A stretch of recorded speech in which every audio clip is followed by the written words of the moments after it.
Hey, what's up, everyone? For today's Mental Fortitude Monday, I'm going to do something a little bit different. Talk to y'all in a video, and I wanted to talk about PTSD and how there really needs to be another term as well. Operator syndrome is one of them that's now becoming more popular. Adrenalized is another good way to describe it. But what's the difference? It can be confusing, and there's a lot of stigma behind PTSD, and there's also a lot of misdiagnoses.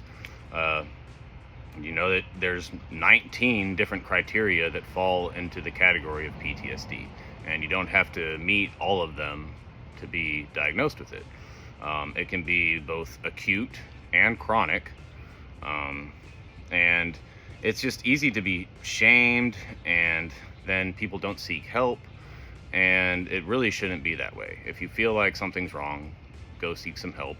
It might just be something minor. It might be some peer support.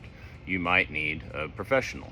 But either way, you shouldn't be shamed to go get help.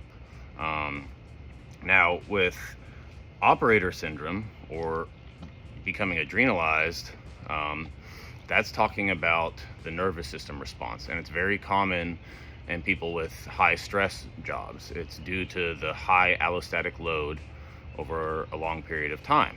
For me personally, I can talk about myself. I was in the Marines infantry, and after that I roughnecked and then did a brief stint of contracting, and then I became a firefighter. With a lot of those jobs, there are signals that are sent to the brain for going into fight or flight mode, and it happens much more often than regular jobs. Just like with firefighting, there's lights and tones that put you in fight or flight. There's a call, an emergency of some sort, and you kind of get used to it, but your body still has responses over time.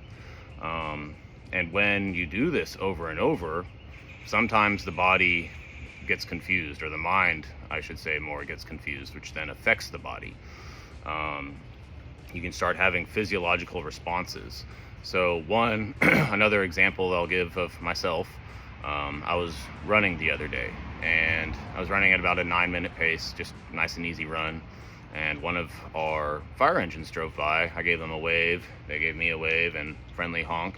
And after that, I went from running a 9-minute pace to a 5:50, and not on purpose. I was just flying, didn't really understand why. All of a sudden I was like, whoa, I'm going really fast, and slowed down. And when I went back and checked my Garmin, I realized my pace and the time and everything and what happened. And that's a perfect example of an unintentional fight or flight response.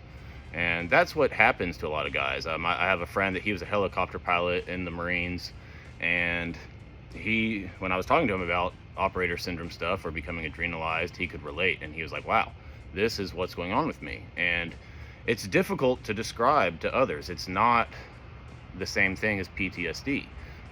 It can look similar, and there's definitely some similar qualities. But this happens a lot to firefighters, other first responders, a lot of combat roles in the military.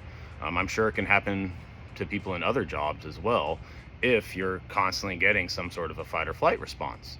The body just can't handle it after a certain amount of time, and that's why it's so important to know recovery protocols.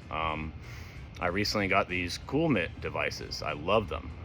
They aren't just good for muscle recovery, but it's a great way to down-regulate your nervous system. When you get in fight or flight, a lot of things happen, and there are certain blood flows that go to the brain. I think of it like a train track system. And a lot of times the thinking side of the brain, or the rational side, gets shut off, and blood flow goes to the emotional. And you're stuck in this fight or flight, friend or foe, and the amygdala starts firing a lot more, so everything's a lot more aggressive. And it can be difficult to get out of that, but that's why it's important. I personally practice meditation, and my workouts help me a lot, and that's part of why I work out so much. It helps with my brain and my nervous system. For my mental health, I do it for both my body and my mind. They're both connected. So to summarize it, it's easy to get misdiagnosed.